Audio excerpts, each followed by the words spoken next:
Betsy gospel family presents కృపా శ్వేకరణి కృపవార్త.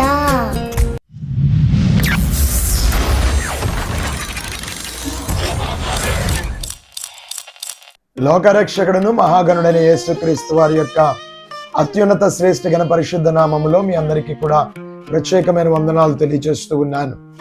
పిల్లరా, ఈరోజు మన ధ్యానము కొరకు 21వ వచనం, మొదటి అధ్యాయం, ఫిలిప్పీ పత్రిక 1వ అధ్యాయం 21వ వచనము ధ్యానం చేద్దాం. నా మట్టుకైతే బ్రతుకుట క్రీస్తే, చావైతే లాభమే. ఈ మాట పౌలపోస్తులు తెలియచేస్తూ ఉన్నారు. సాధారణంగా 21 నుండి 26 వరకు ఒక భాగంగా మనం ధ్యానించవలసిన వారమై ఉన్నాం. మన సమయాతీతము కాకుండా ఉండడము కొరకు వీటిని విభజిస్తూ ఉన్నాము. కానీ ఈ మాటలు, ఈ 6 వచనాలు ఒక్కసారిగా ధ్యానం చేయగలిగితే అసలు పౌలు భక్తులు ఎందుకు తెలియచేశారు ఈ మాట అన్న విషయాన్ని మనం నేర్చుకోగలుగుతాం. నిన్నటి దినాన మన ధ్యానంలో మనం నేర్చుకున్న పదము, నా బ్రతుకు వలనైనను నా చావు వలనైనను క్రీస్తు యేసుయే ఘనపరచబడవలెనన్న విషయాన్ని చెప్పారు. అంటే క్రైస్తవ జీవితము, బ్రతుకు క్రీస్తుతో ముడిపడి ఉంది. మరణము క్రీస్తుకు మహిమకరముగా ఉండవలసిందై ఉంది. మరణము తరువాత కూడా నిత్యత్వములో క్రీస్తుతో పాటే ఉండేదై ఉంది అన్న విషయాన్ని గుర్తు చేసుకోవాలి. అయితే ఇక్కడ 2 విషయాలను పౌలపోస్తులు తెలియచేస్తూ ఉన్నారు. ఒక సందిగ్ధమైన పరిస్థితి ఏంటి అనంటే, 2 మహిమయుక్తమైన విషయాలలో 2 glorious fellowships or 2 glorious services. ఒకటి, దేవుని కొరకు ఇక్కడ జరిగించవలసిన ఫలవంతమైన పరిచర్య ఒకటైతే, 2 దేవుని సముఖములో నిలచి ఉండే ఆ నిత్యత్వపు సహవాసము ఒకటి. అంటే ఎటర్నల్ ఫెలోషిప్ ఒకటైతే, ఫ్రూట్ఫుల్ సర్వీస్ ఆర్ మినిస్ట్రీ అనేది 2 మధ్యలో ఉంది. ఈ 2 మధ్యలో ఉన్న పరిస్థితులను గురించి పౌలపోస్తులు ఈ మాటలో తెలియచేస్తూ అంటున్నారు. నా మట్టుకైతే బ్రతుకుట క్రీస్తే. అంటే ఒక క్రైస్తవ జీవితపు ఎసెన్స్, మాధుర్యము ఏంటిది అని అంటే క్రీస్తే, వేరేది కాదు. నువ్వు ఎందుకు భక్తి చేస్తున్నావు అని అంటే, క్రీస్తు కోసం బ్రతుకు చేస్తున్నాను, భక్తి చేస్తున్నాను, క్రీస్తు కొరకు బ్రతుకుతున్నాను, క్రీస్తు కోసమే నేను బ్రతుకుతున్నాను. ఇది జీవిత పరమార్థం. The real essence of a Christian life is Christ alone, not anything else. It may not be earthly blessings, భూమి మీద ఉన్నవి ఏవి కాదు. కొలస్సీ పత్రిక 3వ అధ్యాయం 2వ వచనంలో అంటాడు కదా, భూ సంబంధమైన విషయాలు ఏమీ కాదు. లోకములో ఉన్న ఘనతలు, గొప్పలు, హోదాలు, ఆస్తులు, సంపత్తి, పరపతి ఏమి కాదు. మరి ఏమిటి అని అంటే, భూమి మీద నేను బ్రతికి ఉన్నంత కాలము ఒక నా అచీవ్మెంట్ ఏదన్నా ఉంది అని అంటే అది క్రీస్తే. క్రీస్తును కలిగి ఉండుట, క్రీస్తుతో సాగి ఉండుట, క్రీస్తుతో బ్రతుకుట, క్రీస్తు కొరకే ఉండుట నా జీవిత పరమార్థము. పిల్లలు, మీకు అర్థం అవడానికి ఒక విషయం చెప్తూ ఉన్నాను. దైవలేఖనములో ఎక్కువ ఈ మాటను ఆదరణ కూడికలలో, నిర్యాణ సభలలో, భూస్థాపన కార్యక్రమాలలో, జ్ఞాపకార్థ కూడికల్లో ఎక్కువగా ధ్యానం చేయడం అలవాటు అయిపోయింది మన బ్రతుకులకి. కానీ ఒక వింత దీని గురించి ఆలోచిస్తే, ప్రతి క్రైస్తవుడు నేర్చుకోవలసిన గొప్ప మర్మమైన విషయం ఇది. ఏమిటి? నా బ్రతుకు నాకైతే గనక బ్రతుకుట క్రీస్తే, అంటే క్రీస్తు కొరకే నేను బ్రతుకుతున్నాను. He alone I'm living in this life. ఎందుకు అని అంటే, it is Christ alone. Not anything else. వేరు ఏవి కాదండి. వేరేటి గురించి ఏది మాట్లాడట్లేదు, ప్రస్తావించట్లేదు, ఆయన తెలపట్లేదు, వేరే విషయాలు ఏమీ మాట్లాడట్లేదండి. ఆయన చెప్తున్నది ఏంటంటే క్రీస్తు మాత్రమే. ఘనత కోసమో గౌరవం కోసమో కాదు అని తెలియచేస్తున్నాడు. ఆ సభల్లోనే మనం ఒక మాటను జ్ఞాపకం చేసుకుంటాం. వారు వారి నిత్యమైన ఉనికిపాటుకు వెళ్ళి ఉన్నారు. వారి ప్రయాసాలు ఇక్కడ మానుకున్న వారై ఉన్నారు. నిత్య విశ్రాంతిలోనికి ప్రవేశించిన వారై ఉన్నారు. మనోహరమైన స్థలములో పాలు ప్రాప్తించింది వారికి అని మనం చెప్తూ ఉంటాం. అసలు మొదటి విషయాన్ని ఆయన చెప్తూ ఉంది ఏంటంటే, అయ్యా నా ప్రయాసను నేను మానుకుంటలేదు. ఇక్కడ పడుతున్న ప్రయాస ఎందుకో తెలుసా? ఆస్తిని కూడబెట్టడానికి, వేరొకరికి అన్నిటినీ సంపాదించడానికి, వెనక ఉన్న వాళ్ళు కొట్టుకు చావగలిగినంతగా సంపాదించి నేను పెట్టడానికి కాదు. ఇక్కడ ఉంది, నేను ఎందుకున్నానంటే క్రీస్తును సంపాదించుకోవడానికి ఉన్నాను. ఆ క్రీస్తును నా వారికి అప్పచెప్పడానికి ఉన్నాను అన్న ఆలోచన ఆయన చూపించాడు. అది మనం నేర్చుకోవాలి. నా మట్టుకైతే బ్రతుకుట క్రీస్తే అంటే నా బ్రతుకులో నేను జీవించేది క్రీస్తే, ఇంకా వేరేదేమీ లేదు కదా. ఆయనకు నచ్చేటట్టుగా, ఆయన మెచ్చుకునేటట్టుగా, ఆయనకి గౌరవం ఇచ్చేటట్టుగా, ఆయన నాకు ఘనతను ఆపాదింపజేసే విధముగా ఆయన కోరినట్టు, ఆయన మెచ్చినట్టు జీవించడం కోసమే ఇక్కడ నా జీవితంలో. అందుకనే క్రీస్తును సంపాదించుకోవడానికి నేను ప్రయాసపడుతున్నాను, వేరే దానికోసం కాదు. మన ప్రయాస చాలా విషయాల కోసమై ఉంది. అందుకనే క్రీస్తు కొరకు నా జీవితాన్ని బ్రతికి, నా మట్టుకైతే బ్రతుకుట క్రీస్తే. I'm very Christ oriented, not self oriented person అని ఆయన క్లియర్ చేస్తున్నారు. But we are living in a world where we concentrate more on our self esteems, self goals, self what we call it as wealthiness or self satisfactions. We never care about what our God is expecting from us. We never care about what our God is planning for us. We are always concentrated on what we want, but not what our God has planned for us. ఆలోచించండి ఒకసారి. క్రీస్తును కలిగి ఉన్నవాడు అలా ఉన్నాడు కదా. ఒక మాట చదువుదామా? కొలస్సీలకు రాసిన పత్రిక 3వ అధ్యాయము 2వ వచనం. పైనున్న వాటి మీదనే కానీ, భూ సంబంధమైన వాటి మీదనే కానీ మనస్సు పెట్టుకొనకుడి. ఏలయనగా మీరు మృతి పొందితిరి, మీ జీవము క్రీస్తుతో కూడా దేవుని యందు దాచబడి ఉన్నది. మనకు జీవమై ఉన్న క్రీస్తు ప్రత్యక్షమగునప్పుడు మీరును ఆయనతో కూడా మహిమయందు ప్రత్యక్షపరచబడుదురు. భూ సంబంధమైన వాటి మీద ఎందుకండి మనకు అనుదృష్టి? పరసంబంధమైన వారసత్వము కొరకు ప్రాకులాడేవారము పరసంబంధమైన విషయముల మీద దృష్టి కలిగి ఉన్నట్లయితే ఆ పరసంబంధమైన దేవుడే మనకు సంపూర్ణతను కలుగజేయగలుగుతాడని మనము నమ్మగలిగిన వారమై ఉండాలి కదా. క్రీస్తును సంపాదించుకున్నట్టు కొరకై ఉండాలి కదా అన్న విషయాన్ని పౌలు అపోస్తలుని మాటలు తెలియజేస్తున్నారు. నా మట్టుకైతే బ్రతుకుట క్రీస్తే, వేరే ఏమీ కాదు. ఇంకా రెమ్మటి రెండో మాట ఏమన్నారు తెలుసా? చావైతే లాభమే. పిల్లరా, how a death can be a profitable one? Never ever a death is a profit one. Of course, it might be a profitable one for few members, but it's not ever a profitable one for anyone else. ఒక మనిషి జీవితంలో ఎవరికి కానీ ఇది లాభకరమైనది కాదే, నష్టముగానే ఎంచుకుంటామే. అయ్యో, ఆ కుటుంబం తండ్రిని నష్టపోయింది, ఆ కుటుంబం తల్లిని నష్టపోయింది అని చావును ఒక నష్టంగా చెబుతున్నామే. కానీ పౌలు అపోస్తలుడు ఏమంటున్నాడు తెలుసా? బట్ క్రీస్తు నిమిత్తము చనిపోవుట, ఆ చావు నాకు లాభం. ఎందుకో తెలుసా? నేను ఇప్పటి వరకు అదృశ్యుడిగా ఉన్న క్రీస్తునకు పరిచర్య చేస్తూ ఉన్నాను, కానీ చావు వలన నేను పొందుకున్న లాభం ఏంటో తెలుసా?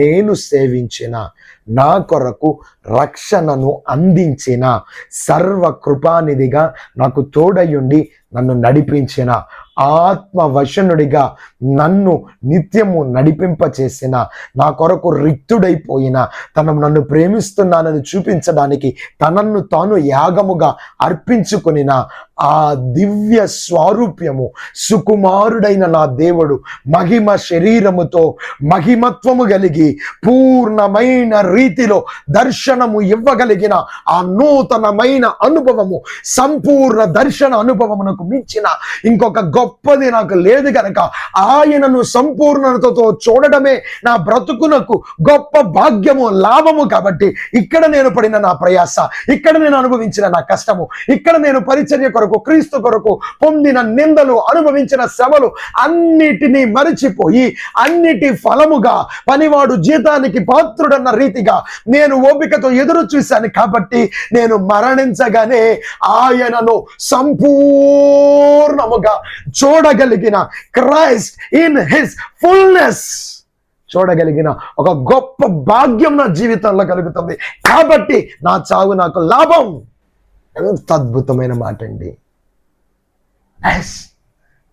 If you are a real believer, you will have that hope in your life and that attitude in your life. నువ్వు నిజముగా ఒక విశ్వాసవై ఉన్నట్లయితే ఈ యాటిట్యూడ్ ఉంటుందండి నీ బ్రతుకులో. మరణము ఎందుకు లాభకరం అంటే ఇదిగో ఇందుకే, ఆయన సంపూర్ణ మహిమయుక్తమైన దేహముతో నా దేవుడు సంపూర్ణ మహిమతో నింపబడి కనపడడం కంటే మించిన ధన్యత ఇంకేముంది? ఆయన సంపూర్ణ ఆవిష్కరణ చూడగలిగిన అనుభవం అండి. ఎంత గొప్పదో కదా. పౌలు భక్తుడు అంటున్నాడు, అది నాకు కలిగే లాభము. It is my gain. అదే నాకు కలిగిన లాభము. ఎప్పుడన్నా నువ్వు ఆలోచించావా అసలు దేనికి నేను భక్తి చేస్తున్నాను, దేనికోసం నేను భక్తి కోసం చేస్తున్నాను? కొంతమంది అంటారండి, చాలా బాధాకరమైన విషయాలు. పరలోకం వెళ్ళిపోతే బంగారు వీధులు ఉంటాయి అంట.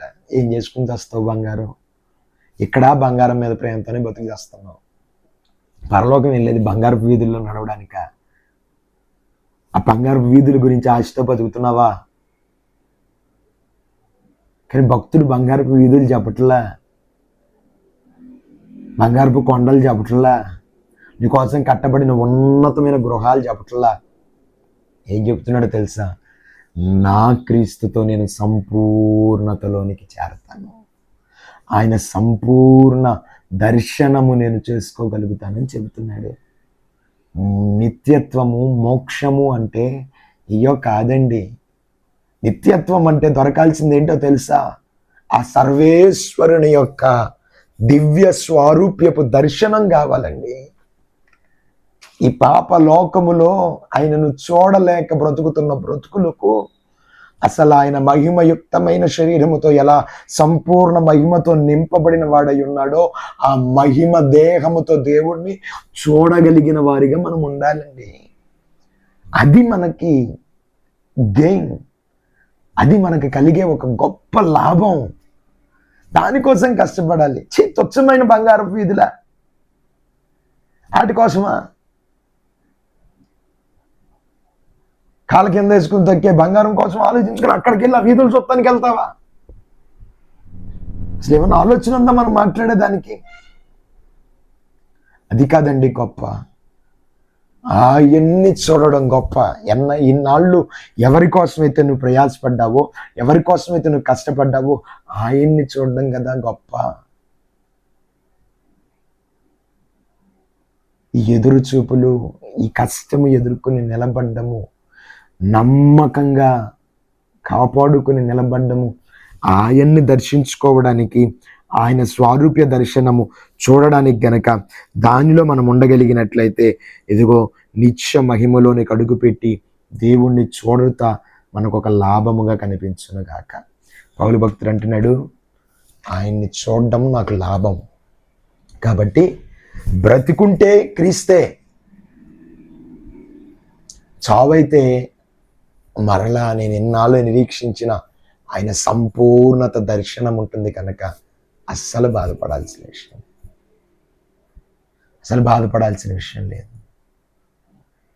ఎంత అద్భుతంగా మాట్లాడాడండి. తర్వాత ఇంకొక మాట చూద్దామా?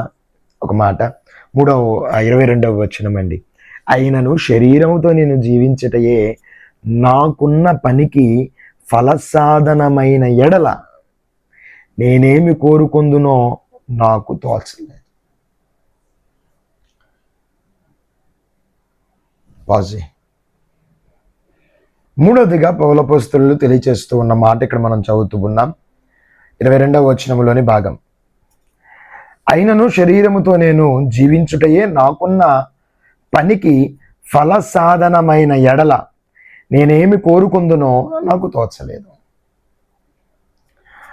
ప్రియులారా, ఒక మాట ఇక్కడ అంటున్నాడు, నేను శరీరముతో జీవించుటయే నాకున్న పనికి ఫలసాధనమైన ఎడల, a fruitful labor for our Christ, నేను ఉండడం వలన జరిగించుచున్న పరిచర్య దేవునికి ఫలవంతముగా అనిపించిన ఎడల నేనేం చేయగలను? నన్ను దేవుని దృష్టిలో ఫలవంతంగా ఉన్న పరిచర్య చేయగలిగిన విధంగా మనం బ్రతుకుతూ ఉన్నామా లేదా? అసలు పౌలు అపోస్తలులైతే స్పష్టంగా ఒక విషయాన్ని తెలియచేయగలుగుతున్నారు. ఏమనంటే, ఏం చేయాలో అర్థం కాని పరిస్థితుల్లో క్రీస్తు కొరకే బ్రతుకుతున్నాను, చచ్చిపోతే లాభమే, కానీ ఇక్కడున్న పరిచర్య మాత్రం ఫలవంతంగా ఉంది దేవుని దృష్టికి. ఇప్పుడు నేను వెళ్ళిపోవాలన్న ఆశ నాకు గొప్పగా ఉందే, కానీ దాని మీద కంటే నాకు ఒక పని బాధ్యత నా మీద ఉంది, ఈ బాధ్యత ఎలా అన్న విషయాన్ని ఆయన వ్యక్తపరుస్తున్నారండి. మనం ఉన్న స్థలములో దేవుని కొరకు మనం చేస్తున్న పని ఫలవంతంగా ఉందా? అసలు ఈరోజు ఫలవంతంగా కనబడగలుగుతుందా? ఫలసాధనమైన పనిగా కనబడగలుగుతుందా? ఒక్కసారన్నా ఆలోచించామా, యోచించామా? దేవుని కొరకు రక్షణ కార్యము, దేవుని కొరకు ఫలసాయము అందించగలిగిన కార్యము మన వల్ల ఏం జరుగుతుంది? జరగనప్పుడు మన పరిస్థితి, మన పరిశ్రమ, మన కష్టము దేనికోసం? ఇంత కష్టపడుతున్నావు, ఫలసాయం ఏది? ఎన్ని హృదయాలు దేవునితో హత్తపడగలిగిన రీతిలో మార్పు చెందాయి. అవి జరగనప్పుడు నువ్వు చేస్తున్న దాని వల్ల ఏముంది ఫలసాయము? అది ఫలవంతంగా ఎలా పరిగణింపబడుతుంది? ఆలోచించండి ఒక్కసారి. ఆ విషయాన్నే తెలియచేస్తూ ఉన్నాడు ఆయన. శరీరముతో నేను జీవించుటయే నాకున్న పనికి ఫలసాధనమైన ఎడల నేనేమి కోరుకుందునో నాకు తోచట్లేదు. నేను రెండింటి మధ్యలో సందిగ్ధంలో పడిపోయాను, రెండింటి మధ్య ఇరుకులో నేను ఉన్నాను. ఇప్పుడు నాకు వెళ్ళిపోవాలని ఆశ ఉంది, ఎందుకంటే క్రీస్తు సంపూర్ణతలోనికి, నిత్య మహిమలోనికి క్రీస్తును సంపూర్ణంగా చూసి ఆయన సన్నిధిలో సేద తీరాలని నాకు ఉంది. కానీ నాకు మిగిలి ఉన్న పని చాలా ఎక్కువ ఉంది, నేను పూర్తి చేయాల్సిన పని చాలా ఎక్కువ ఉంది, ఫలసాధనమైన పని చాలా ఉంది ఇక్కడ, మరి నేనేం చేయను అని రెండు తలంపుల మధ్యలో పడిపోయాడండి ఆయన. అదే మాట తర్వాత మాటలో అంటాడు, చూడండి ఒక్కసారి. ఈ రెండిట మధ్యను ఇరుకున బడి ఉన్నాను, నేను వెళ్ళిపోయి క్రీస్తుతో కూడా ఉండవలెనని నాకు ఆశ ఉన్నది. ఈ రెండిటి మధ్యలో నేను ఇరుకులో పడ్డాను. నేను వెళ్ళాలని ఆశ ఉంది, ఆయన తీసుకెళ్తా నన్ను. చేయాల్సిన పని చాలా ఉందిరా బాబు, ఇంకొక పని అంతా ఉంది నీకే అని చెప్పి పనిని నా మీద పెట్టేశాడు ఆయన. జరగవలసిన పని చాలా ఉందని నాకు అప్పగించాడు, కానీ నాకు మాత్రం ఇక్కడ ఉండాలని మనసు లేదు, నాకు వెళ్ళిపోవాలని మనసు ఉంది. మొదటి రాజుల గ్రంథం 19వ అధ్యాయంలోనికి వెళ్ళి చూసినప్పుడు ప్రవక్త అయిన రోషము కలిగి దేవుని కొరకు బ్రతికి పనులు జరిగించుచున్న పౌరుషం కలిగిన వాడిగా ఉన్న ఏరియా గారి కూడా ఇదే మాట అంటున్నారు. నా పితరుల కంటే నేను మించిన వాడిని కాదయ్యా, నన్ను తీసేసుకో. ధైర్యం చెడిపోయి కాదండి, ఇబ్బందితో కాదండి ఆయన అంటుంది. 850 మందిని చంపగలిగిన ఈయనకి ఆఫ్టర్ ఆల్ ఎజ్బెల్ అంతండి. ఆమె భయపడి అన్నాడా? బాధతో అన్నాడా? ఇంకా విసుగొచ్చేసింది. రెండు, అయ్యా ఇక్కడ నా ప్రయాస ఎందుకులే కానీ నిత్య మహిమలో నీతో పాటు చేరిపోతాను కదా, నీ దగ్గరికి చేర్చేసుకొని నన్ను అడుగుతున్నాడు ఆయన. పౌలు భక్తుడు ఎలా అయితే నాకు ఆయన దగ్గరికి వెళ్ళడం లాభం అన్నాడో అదే రీతిలో ఆయన కూడా మాట్లాడుతున్నాడు, నాకు నీతో పాటు ఉండడం లాభం అన్న విషయాన్ని. ఆయన ఏమన్నాడు? లేదు నువ్వు చేయాల్సిన పని ఇంకా ఉందయ్యా, నీ బలము చాలదు, బలం తెచ్చుకో, నీ శక్తికి మించిన పరిచయం నువ్వు చేయాల్సింది ఉంది, నువ్వు బల పొందుకో, నీ దగ్గరికి వచ్చేస్తాను కదా. కాదు కాదు కాదు కాదు, నువ్వు చేయాల్సింది ఇక్కడ చాలా ఉంది ఇంకా. ఆ విషయాన్ని తెలియపరుస్తూ ఉన్నాడేనండి. ఫలసాధనమైన పనిని జరిగించవలసిన వాడవై ఉన్నావు నువ్వు. నీకంటే చాలా మంది ముందు వెళ్ళిపోయారు, వారు వారి పనిని ముగించుకుని వెళ్ళారు, వారికి నియమింపబడింది. అయితే దేవుడు నీ పనిని మెచ్చాడు, నువ్వు చేస్తున్న పని ఆయనకు ఫలవంతంగా కనిపించింది. నా బిడ్డ ఇంకా కొన్నాళ్ళు ఇక్కడ ఉంటే, కొన్నాళ్ళు ఇంకా కష్టపడి ఇంకా గొప్ప కార్యాలు చేస్తాడని నిన్ను పెడుతూ ఉన్నాడు, నిన్ను నియమించాడు, నిన్ను అక్కడ పెట్టాడు. నువ్వు ఇప్పుడు ఏం చేయాలి? అందరూ పోతున్నారు, నేను పోవట్లేదని ఆడవకూడదు. ఓకే, నాకు దేవుడు ఇంకా నియమించిన పనిని నా ఎదుట పెట్టాడు, నేను దీంట్లో కష్టపడాలి, దీంట్లో ప్రయాసపడాలి, నా దేవునికి నేను ఫలవంతమైన ఫలముని నేను అప్పచెప్పాలి, మేలుకరమైన ఫలమును అప్పచెప్పాలని కష్టపడాలి. అరే, సేవకుడు విసుగుతో అదే మాటనే, విశ్వాసి ఇసుగుతో అదే మాటనే. ఏం చేస్తానికండి? మన జీవితంలో బాధ కలిగించే బాధల మధ్యలో నుండి దేవుడు నడిపిస్తూ ఉన్న, దేవుడు ఎందుకు నడిపిస్తున్నాడో తెలుసా? ఫలవంతమైన పని నీ వలన జరిగేదై ఉంది. ప్రాముఖ్యంగా సేవక, కొన్ని అసహనాలతో నువ్వు బాధపడిపోతున్నావేమో. తోటి పనివాణిగా ఒక్క మాట మాత్రం నీతో పంచుకోవాలని ఆశపడుతున్నాను. విసుగు చెందిపోయిన సమయాలు రావచ్చు, ఓపిక నశించిపోయిన సమయాలు రావచ్చు, బలము చాలదని, ఇంకా నాకు చాలయ్యా, నన్ను తీసేసుకో, నీ ముఖ దర్శనం చాలు, ఇంకా నీతో పాటే నీ దర్శనములో నేను జీవించేస్తాను అన్న ఆశ నీలో ఉండొచ్చేమో. కానీ నా దేవుడు ఇంకా నిన్ను ఎందుకు ఉంచాడో తెలుసా? నీ పని నా దేవుడికి నచ్చింది, నా దేవునికి నీ పని నచ్చింది, అది ఇంకా ఫలవంతంగా అవ్వాలని ఆయన కోరుకుంటున్నాడు. బ్రతికి ఉన్నంత కాలము, ఊపిరి ఉన్నంత కాలము ప్రయాసపడదాం, ఫలవంతమైన ప్రయాసపడదాం, దేవునికి ఫలాలు అప్పగించే ప్రయాసపడదాం. ధైర్యం చెడిపోవద్దు. ఇదిగో నీ పని ఫలసాధనమైనదిగా దేవుని ఎదుట కనబడుతూ ఉందన్న విషయం గ్రహించును. ఈరోజు ఈ రెండింటి మధ్యలో ఒకవేళ నాకు వెళ్ళిపోవాలని ఆశ ఉంది, అయినా నేను ఇక్కడే ఉన్నానన్న ఇరుకున ఒకవేళ నువ్వు ఉన్నావేమో ఆలోచించు. నువ్వు ఒక్కడవే వెళ్ళి మహిమ చూడడం కంటే 100 మందిని సిద్ధపరిచి ఆ మహిమకు సిద్ధపరిచే భాగ్యము దేవుడు నీ మీద పెట్టాడు. ఆ ఫలవంతమైన భాగ్యము నీకు అప్పగించాడు. శరీరములో బాధను సహిస్తూనైనా ఇంతమందిని సిద్ధపరచుకొని తీసుకువెళదాం. ఆ రోజు మన నిత్య మహిమలో మనతో అందరూ సంతోషిస్తూ ఉంటే ఆ ఆనందానికి అవధులు లేకుండా అత్యానంద భరితులుగా దేవుని సన్నిధిలో సాగిపోదాం. ఆ నిత్య మహిమలోనికి సాగి వెళదాం. ఆ కృప దేవుడు మనందరికీ అందించును గాక. కళ్ళు వంచితే ప్రార్థన చేద్దాం. ప్రియ తండ్రి, నీకు వందనాలు చెల్లిస్తున్నాము నాన్న. ఎలా అయితే పౌలు భక్తుడు నీ సముఖములో ప్రార్థించారో, బతుకుట క్రీస్తే, చావైతే నాకు లాభమే, నేను శరీరముతో జీవించి ఫలసాధనమైన నా పని ఫలసాధనమైన ఎడల నేను చెప్పగలను, ఈ రెండిటి మధ్యలో నేను ఇరుకున పడ్డాను అని ఆయన మాట్లాడారు. మాకైతే ఈ అపవిత్ర లోకములో ఎప్పుడు మా పరిశుద్ధతను మేము పోగొట్టుకుంటామో అన్న భయం ఒక పక్క నుండి, నీ నిత్యమహిమలోనికి చేరితే నిన్ను చూస్తాము కదా అనే ఆశతో పలుసార్లు మేము వచ్చేయాలని ఆశను వ్యక్తపరిచామేమో. మీరు మాకు నియమించిన పని ఇంకా సంపూర్తి కాలేదని మమ్మల్ని ఆపారేమో. ఆపబడిన ఆ పని ఫలవంతంగా నీ ఎదుట పెట్టగలిగిన కృపను మీరు మాకు దయచేయండి అయ్యా. అని కొరకు నన్ను బిడ్డలను సిద్ధపరచమని మీ యొక్క పరిశుద్ధ నామములో అట్టి కృపను మాకు అనుగ్రహించమని ప్రార్థిస్తున్నాను. గనుడును శ్రేష్ఠుడును ఉన్నతుడగు యేసు నామములో ఈ మనవులను పెట్టి ప్రార్థించి అడిగి వేడుకుని పొందుతున్నాము మా పరలోకపు తండ్రి.